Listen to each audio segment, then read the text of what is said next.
Hello and welcome to Spotlight Indie. I'm your host, Frasier Armitage, part-time robot, full-time nerd, and today we are shining a spotlight on this amazing Kickstarter that is being run by our good friend Emma L. Adams. Emma, how are you doing? You doing well?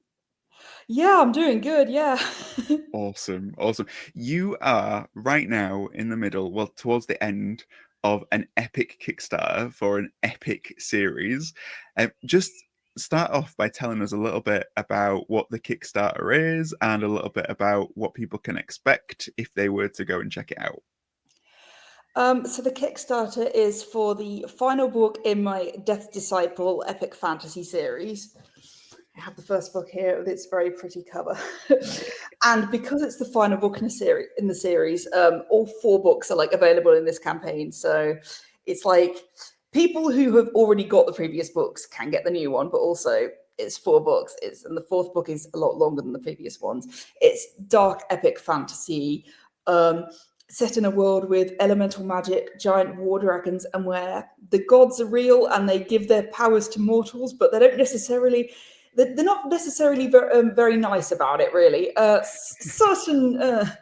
Thinking about the god of death, as you can tell from the cover art, it's not all like rainbows and fluffy bunnies in here. It's called Death Disciple. The disciples are like the magic users, and they like belong to like the temples of like the gods. And so the main character Yala in the middle of this, she starts out as like a dragon riding like soldier in the king's army, and is then forced into early retirement after her squad takes part in this mission to this mysterious island, and they find it's full of like these undead monsters. Basically, this all takes place in like the prequel, which so it's like off page, but she's then forced to retire because they get back from that mission just completely like scarred, like people have died. It is all traumatic, and they find that the king has been mysteriously assassinated, and it was his idea to go to the island in the first place. So with him gone, nobody is going to give them answers about this. They just shunt them away. The disciples, including the disciples of the flame, who are like worship the god of the flame, they can like conjure fire and set people on fire if they annoy them. So they're quite terrifying, and they were close to the king, and they just don't want to know anything to do with it. So we pick up several years later, and the main character Yala, her squad, suddenly the members start getting assassinated in mysterious ways, and they're wondering if it's to do with that mission and like what they should not have found, like this secret that somebody wanted to stay secret. So and then we have other characters involved, like who are disciples as well. So we have a magic user from the Disciples of the Sky. They can fly. They live in like a place called Sky Tower, which is a tower that's like built in the mountains that you literally can't reach unless you can fly. So they're also very exclusive. And the character Kellen, he kind of finds Yala by accident when he finds out that a lot of people want her dead, and he's just one of these people who just cannot leave well enough alone. He's like, why do they want this captain dead? I'm gonna go and like poke around and get into trouble, because that's what he does. And then the other character, Nima, is like she's like a prophet for like the god of life, and they can like heal things and make things grow. So they like belong to like the god of the forest, and they're like wild, and they're like the opposite of like the god of death. And she's there because she has like seen like a vision of Yala, and she's convinced that she is like some sort of like savior, and Yala's like, no. And it takes like epic fantasy like kind of common elements, but it like flips them on the head. Nothing is as it seems in this series. We've got like evil gods, we've got undead monsters, we've got necromancy that's not actually called necromancy, but it's basically necromancy. There is an undead dragon. I'm not giving the context, I'm just putting that out there. There is an undead dragon. I'm thinking about this artwork, and I'm like, do we do the living dragon or the undead one? Yeah, because we have unlocked artwork as part of this campaign, so there's going to be like an interior illustration in this book. And yeah, there are a lot of living war dragons as well, because the king's army flies on dragons. They're called war drakes, and they're not very friendly. Like, they're not the friendly sort of dragons, but I basically took the idea of what would happen if the military actually rode dragons that were as dangerous to the people riding them as they were to other people. And it's not a very sensible thing to do, but people don't tend to be very sensible anyway, so It's like Yeah. bad decisions all around. Bad decisions. It's like the people in charge making bad decisions, and then it's almost about the people on the ground who are then having to deal with the consequences of that. Like, because several years on from the war, there's wild dragons roaming around eating people because there's no one. They've shut that part of the army down. They've put them all into retirement, and now there's wild dragons roaming around eating people. I So feel like, if you like your dragons alive, if you like your dragons undead, if you like your dragons in yeah, any form, you'll find them in this series, basically. So absolutely. for anybody who's tuning in, first of all, thank you for tuning in. But what we're going to talk about with Emma, we're going to talk about Kickstarter for indies. So if that's something you're intrigued in, stay tuned. We're going to talk about series writing. So if that's something you're intrigued in, stay tuned.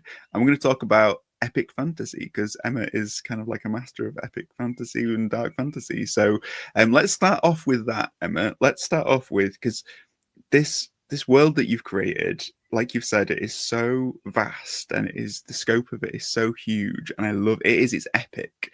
Um, how do you carry that in your head? Like, how does it?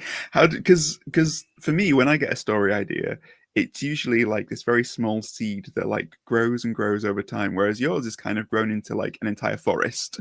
So like, how it was that experience like for you? I'm not very engaged with the real world while I'm working on it. Like it's all consuming, and yet it gets bigger with each book. So like, and at this point, I've been working on the series for more than 3 years because I started the first book in. Actually, I wrote the novella, which is the prequel, in December 2021. So, and I was planning the series. So my books tend to need a long like incubation time. Like I get the idea, and then I gradually add to the plan over time, and then at some point it reaches the point where this is ready to write now. So I wrote the novella, and then I was having to work on other stuff, and then I came back and I wrote the first book. But with each book, it's got progressively more complicated. So by the time we got to the final book, I was not engaged with the real world. I walk around, I walk into things, I forget like chores. I am like the most neglectful friend. I'm always apologizing for people for the thing that I've forgotten. At this point, I could just walk into a room and say, whatever it is I forgot, can you please tell me what I've forgotten? I know there's something that's just slipped out of there. Because I just have a really bad memory anyway. And like when you add the fact that I have most of it in a Scrivener document, so I don't have to keep all of it in my head necessarily. And I've learned it's kind of lucky because I've been writing series that are less complicated than this for years. So I've got a system in Scrivener. So I have like a folder, a folders of folders of folders of folders of like the books are outlined. They don't stick to the outlines because the characters don't behave themselves. But we have an outline. We have settings, we have character profiles, and then for the world building, that's the biggest bit because it's a lot. And even then, with this series, it's all set in one country.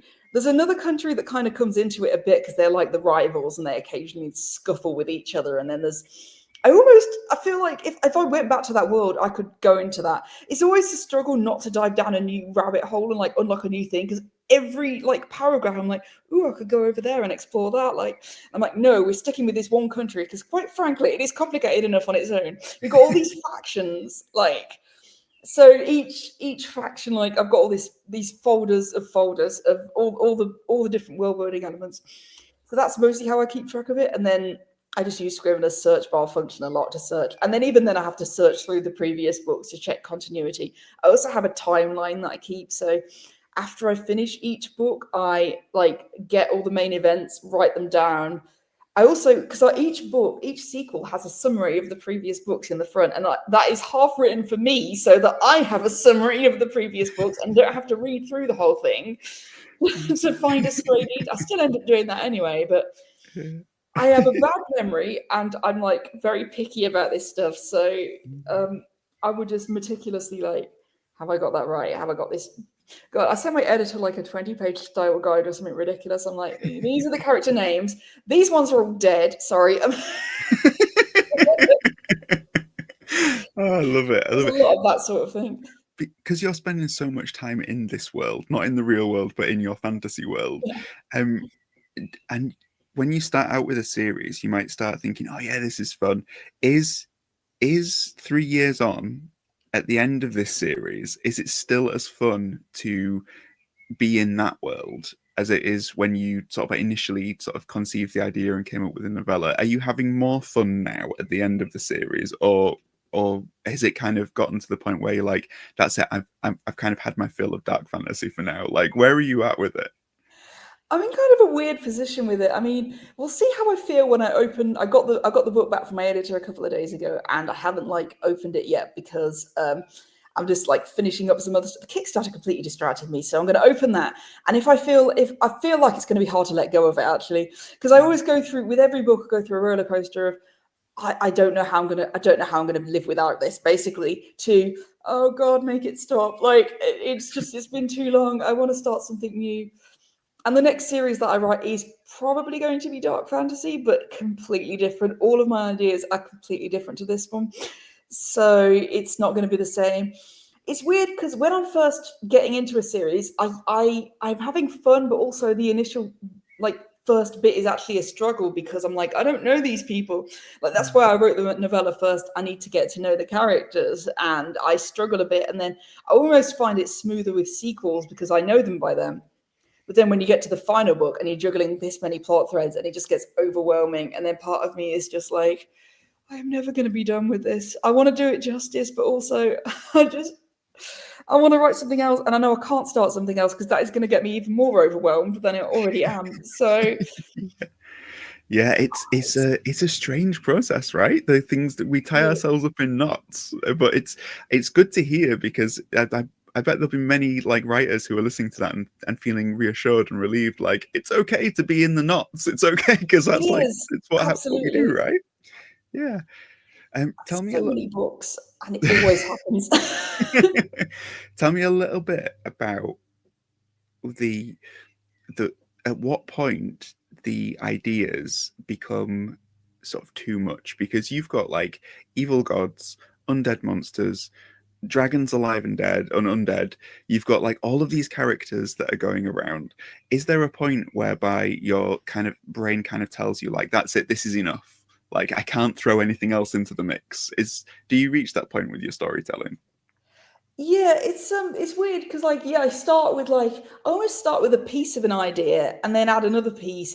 And I guess I kind of learned to do it by instinct. Like I always know I get one idea and I know that's never going to be enough for a book. So with this one, I think the thing that came first was the war dragons. Although what it started out was literally I got bored in lockdown in 2021 and I was like fantasizing about dragons breaking through the wall, like, and that's actually one of the first scenes in the first book is the main character in retirement is like minding her own business trying to have a nap, and a dragon sticks its head through the window, like it's like a wild one, so it's like it's not friendly at all. And then that's and I don't know, I just and I guess from there, I was kind of extrapolating on. I was saying, okay, so what kind of a world would have like wild dragons? Because at this point, I don't think I even knew it was a war dragon. I just knew it's a wild dragon, it's a wild animal. And then I don't know, I can always trace it back through notebooks, like because when I'm doing the initial planning stages, I'm just scribbling in notebooks. So I have bits of ideas, and then when I really hook onto an idea, there's suddenly several pages of it, like, and I can kind of tell when that happened with this one because it suddenly went into okay, the gods, what is happening, like because I think I wanted magic, so I was like, okay, so we need a magic like system, but also it needs to not make the not tie in with the dragons, like either the dragons are magic or the dragons are not magic, and they're like another element, and but like it can exist alongside them without like making it kind of question. I don't know, some elements fit together and some don't. Like I was like elemental magic, yeah, it's kind of like because a lot of it, especially the disciples of life, it's like tied to nature, so it's very like nature. And also the dragons are really not supposed to be in that climate. That's the other thing, it's like they're in a jungle, like they can't fly, but like they've been moved there. So I was like, okay, so how did that happen? And I just came up with this whole history from there, and then it completely changes when you put it on the page. So it's like with this one, there's like the two elements, and then everything else grows out from that. I'm not necessarily adding more. I don't know. Initially, I was like, do we? I was almost thinking, do I put like, do we just have humans, or do we have like other like sentient like beings with like magic? I was like, no, we've already got the dragons, and they're sentient. I mean, they're intelligent. They're not friendly. They can't use magic. They don't breathe fire either. They're just they're like dinosaurs. That's what I had in mind. I was thinking Jurassic Park was randomly on my mind when I was planning it, and I was like, okay, so what would happen if like these dragons and like it's all reptiles and like so like they're animals, like they're instead of horses they've got like raptors, which are basically, I'm thinking like an emu or an ostrich crossed with like a velociraptor basically, but they're not friendly, but they're also like not, they don't bite or anything, like, you know, they're safe to use as pack animals. They can trample you, but again, humans with dangerous animals. I was thinking, is it logical that humans would do this? And I think about the completely illogical things that humans do in the real world, and I was like, you know what? I think they probably would, given that this is the only thing that's available in this like part of the world, and this guy has like built a kingdom here, and he's very determined to make it work. And then there's the disciples, which are almost a separate thing on their own. But that I was like, okay, so we've got disciples and undead. That the undead and the disciples kind of well, the god of death is the one that like raises things from the dead, so it ties together. And then the dragons.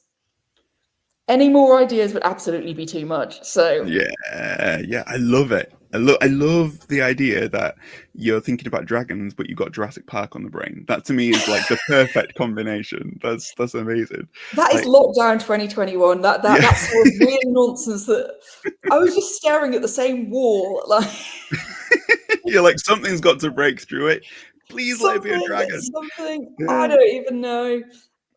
I don't get new ideas that are worthy of a book that often, and I can Mm, usually tell when it's there.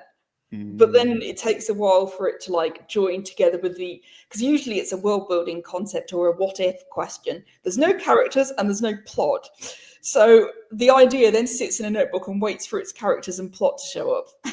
yeah. Like when the disciples came in, that was when I had the characters, because I was like, Mm, okay, so who would live in this world? mm. Who are the disciples?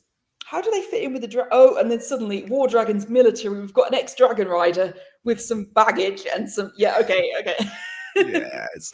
So that's how you build the story. That's how you've built the Yeah. world. That's how it's all come together. Tell us a little bit about how you've built the Kickstarter, because this isn't just a Kickstarter for a book. This is a Kickstarter for the entire series, isn't it? So what kind of work has gone into that? So much work. So I mean, I did 3 previous campaigns for the other books, so each one has got slightly more ambitious than the previous one as I've like tested ideas out.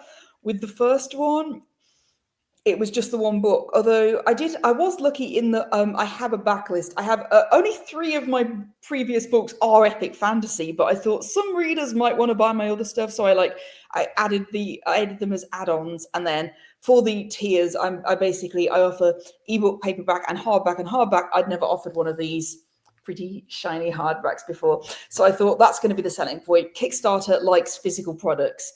That's what I learned, because I spent a year researching Kickstarter before I did it, because I launched my first epic fantasy series in January 2022 into Kindle Unlimited. It did not do well. And then a month later, Brandon Sanderson launched his Kickstarter, and it was suddenly on my radar. And I actually already had a Kickstarter account that I'd forgotten about.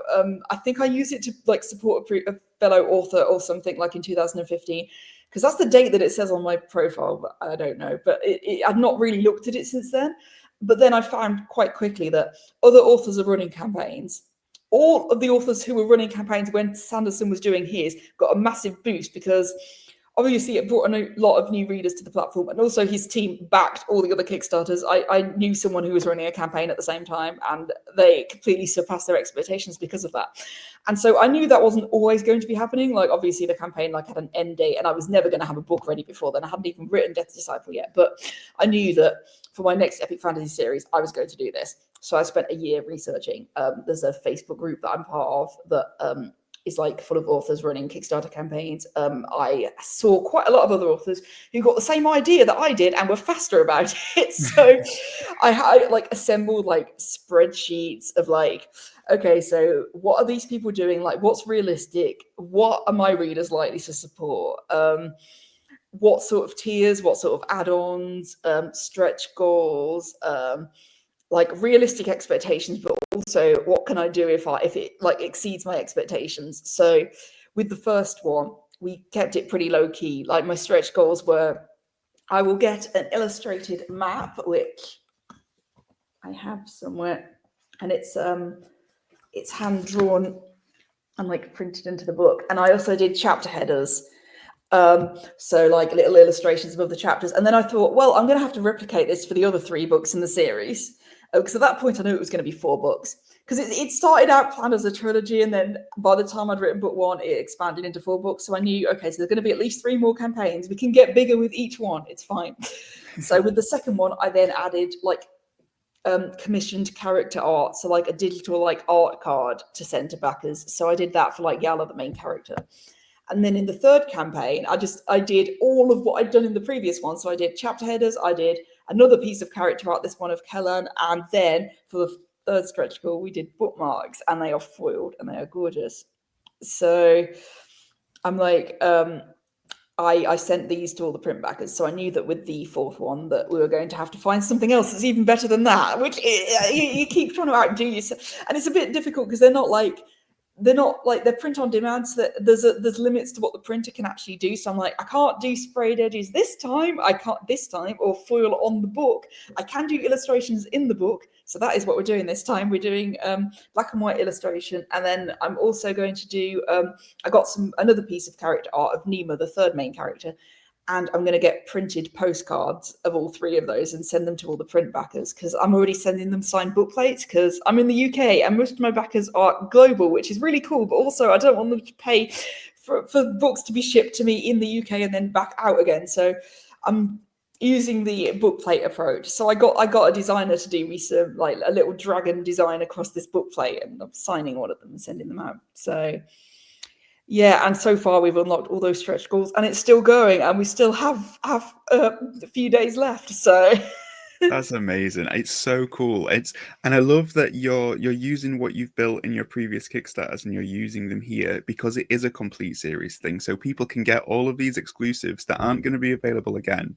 This is like your last chance to really get like this set in the way that it is, right? Because it's outside of this, like if you miss the chance to do this as a Kickstarter, you're not going to have the same editions that are available, right? It's very much like this is your moment kind of thing. And I love that you're throwing everything into that and you're not letting that slide by. Is it kind of nice to like look back across everything you've done and this be almost like a swan song, even for like the Kickstarter that you're running, as like, yeah, this is the culmination of the series for even Kickstarter? yeah, definitely. Like I really like that each campaign has got bigger than the previous ones, because you get like with each book in a series, you're not gonna like, it's rare that all the readers from the first book are going to stick around until the end. But then because all 4 books are available, people are able to get all 4. And there is this aspect of, I don't think I can offer exactly the same thing again. Like the bookmarks, I don't offer them anywhere else. I only got a certain number of them printed. The book plates, I will. I'm hoping that I can eventually do that from my website, but it's not going to happen on retailers, just because you can't do signed books on retailers. Even the hardbacks, like they are available on Amazon now, the first 3, but you can't do it through Amazon. They don't let you do just jackets. What's wrong with them? Why not just jackets? So I have them through Ingram, which, I mean, they're cheaper on my website, just because there's, I try to do that because my website, the printing costs are less, because it comes direct from the printer. There's no retailer taking a ridiculous cut for no reason. Like, I don't know what they're doing with that. I'm not impressed with it. And that's the other thing about Kickstarter. It's like, it makes you realize just how much like you're losing out on, just because the retailers are just taking a percentage that's way beyond what they actually need, like to print the book. I don't know. So I'm happy to pay printing costs, but then it means that I can charge less per book. And like, I can also add this extra stuff in that would be completely impractical to like ship separately. So I feel like there is that kind of the aspect of like FOMO with the Kickstarter that kind of wasn't intentional, but it was just the fact that I don't know how to offer this again. And like, the illustrations are not going to be in the Amazon version again.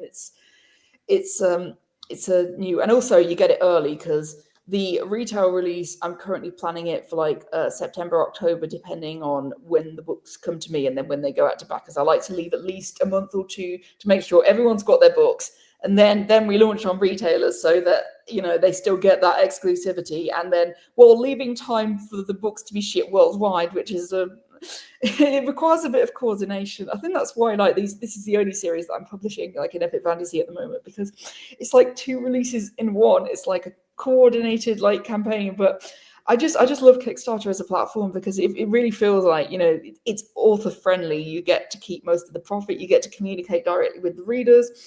Like I came up with these like stretch goals, but based on like what I think backers wanted. I started doing the book plates because I asked readers, do you want me to do, because for my first campaign, I was doing like a digital signature where I was basically signing a page on my iPad and then scanning it into the book. And it is my signature, but it's the same.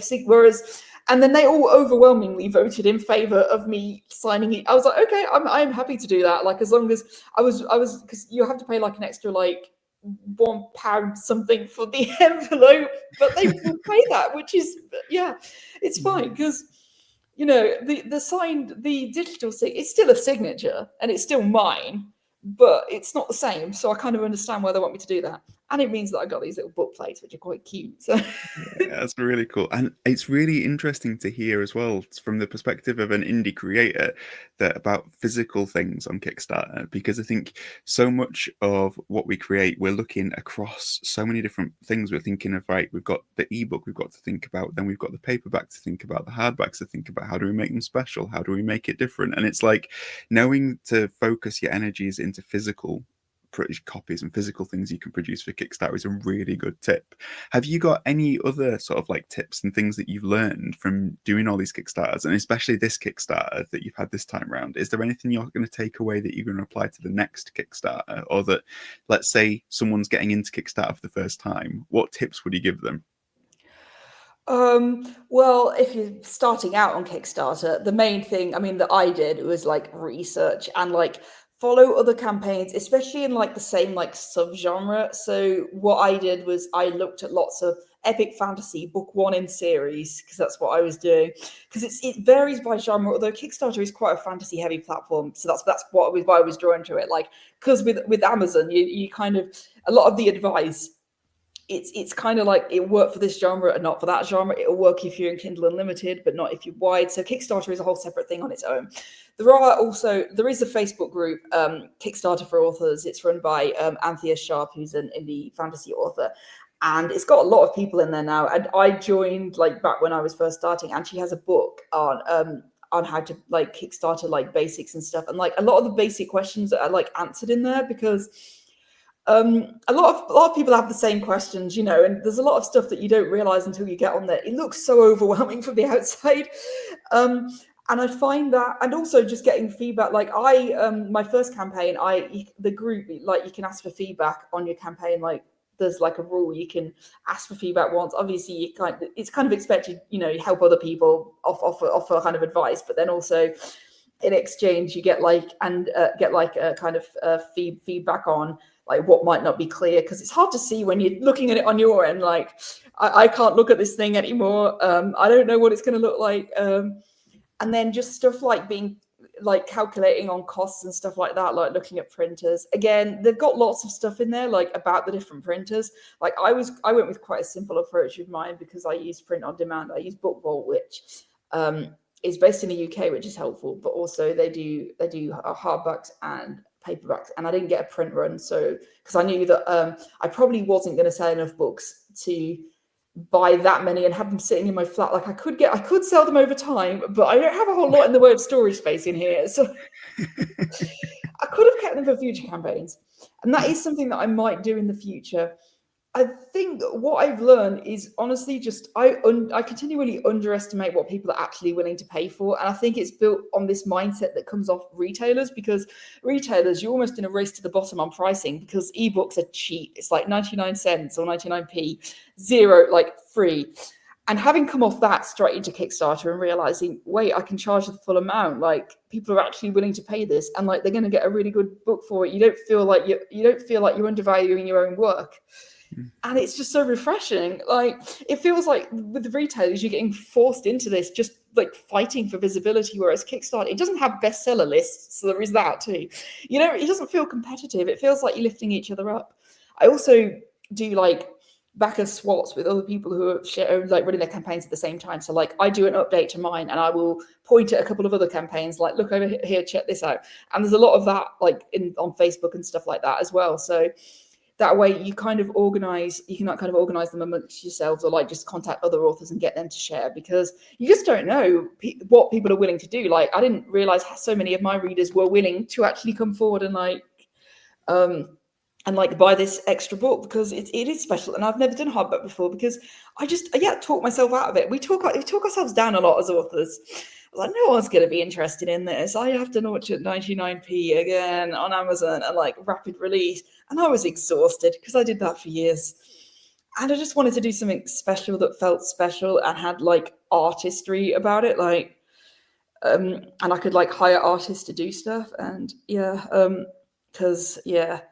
and also I was quite conscious like hiring human artists after the AI thing happening at the moment. Like, but that's that the beauty almost of that's the beauty of Kickstarter, though, isn't it? Is that because you're paying humans to provide human art for your human art, so it's kind of like, as an indie, you don't have a budget for that unless you raise the budget for it. And it's like, I love that you've done that. I love that you're not just like, oh well, there's this software I can use and do it really dirt cheap, and it's you're doing it properly, you're doing it human, and I love that. It's so cool. it's just better that way. Like I just my cover artists, they made those covers with stock art. It is pretty impressive, and the like hand drawn stuff. It's just so much different. You can tell.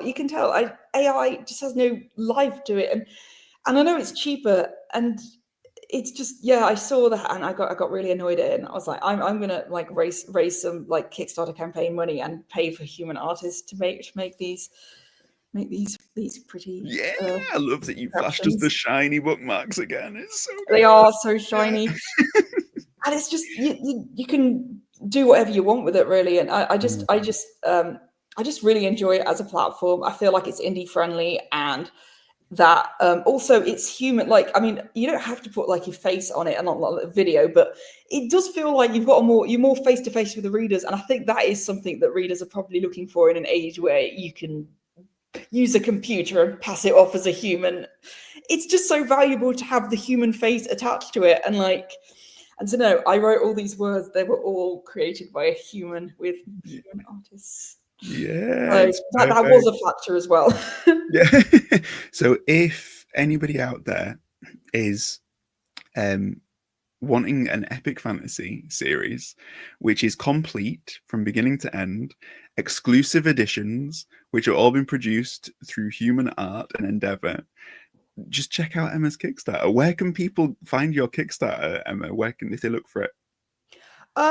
You can just search it on Kickstarter. I think it's the title Void's Vengeance is the title of the fourth book. I am quite proud of that title. And it's a complete epic fantasy hardcover collection. I think that's the like tagline. And it's all 4 books. So I kind of wanted to keep the focus on all 4 books, partly because the 4th book's blurb is pretty spoilery. And so you want to read these first. I come prepared. And the 4th book is going to be quite a bit longer than these. So it's going to be like a murder weapon, not quite, but it's going to be a brick. And I've not got a proof copy in hand yet. It's off to the proofreader this week, so hopefully we'll be getting that very soon. Please don't use Emma's book to commit murder. I feel like after I had a disclaimer, I'm like, this would be useful if like you find a burglar breaking in, but I would not recommend it. Like, I'm not endorsing this behavior. I'm just pointing out that it's very hefty, and that and that I'm pretty sure I have somebody getting knocked out cold by a book at least once. Not in this series, but it's a thing. Books are dangerous. Yeah, use them wisely. Use them with caution. Yeah, just keep them on your shelf, and they're very pretty, because they are going to be very pretty. And I really cannot wait to see what the 4th one looks like. Yeah, it's going to be amazing, and I'm so happy that you've had such a successful Kickstarter this time around. And we've still got time. You've still got time to go and back it. You've still got time to get onto this, because once it's gone, it's gone. So just for everybody who's out there who decides that it's what they want to do, you're not going to regret it. You're going to have something really special. Emma, thank you so much for joining me and for chatting about your Kickstarter and your experience with it. I've learned some really good tips, so that's really, really helpful. And also for talking about, I mean, we love dragons here, right? So thank you for talking dragons with me, because that's like war dragons. I love that concept. I love it so much. I wouldn't I will stand two happily talk minutes. dragons with anyone. I wouldn't Yeah, stand 2 minutes alone with a war dragon. Trust me. Like, if that had been me in lockdown and a dragon had come through it, that would have been the end of Frasier. That's just done. Like, yeah. I mean, that's almost the fate of my main character. Like, it wouldn't have been much of a story if she'd got like skewered by a war dragon in the first chapter, but I don't know. This, I mean, I'm not saying lockdown caused this idea. It probably would have happened anyway, because I was thinking about Jurassic Park, and I have no idea why, because I've not seen that in years. But I don't know. War dragons is good. Yeah. I realised pretty quickly that is the main selling point for the series, so I will mention it at any given opportunity. I love it. I love it. So yeah, hold on to your butts and go and back Emma's campaign. Emma, where can people find you? You can find me my website emmaladams.com. My social media is a bit scattered at the moment. Like, after being everywhere, I then pared it down a lot because it was very distracting. Although now Kickstarter is being distracting. So at the moment, the main one that I'm like talking to like findable on is Bluesky. I also Instagram. I have a Facebook page. I'm not over there a ton, but I have one. I find that Bluesky is better for interaction. I do actually have a Discord server as well, and that's linked on my website. So that's like, I like Discord as like a way to kind of talk. So that's like a little small place to talk about books and stuff. So I'm kind of on there a lot. But yeah, my website is kind of the hub. I'm just like, I can't even keep my social media links up to date because they keep changing and it's very annoying. um, We'll put Blue a link Sky to is your. the current main one. I'm on TikTok too, but again, I forget. I don't check it. I forget that it exists. It's bad. To be honest, it's better than getting distracted by it when I'm supposed to be working. Yeah. You've got it so that when you need to procrastinate, you've got somewhere to something to procrastinate with. That's Yeah. basically why I've got it, right? And we'll put the link to your website in the description and everything so everyone can check it out. But Emma, thank you. All the best over the next few days of your Kickstarter. And for everybody who's tuned in, keep writing, keep creating, and we'll see you next time on Spotlight Indie. Yeah. Thank you for having me.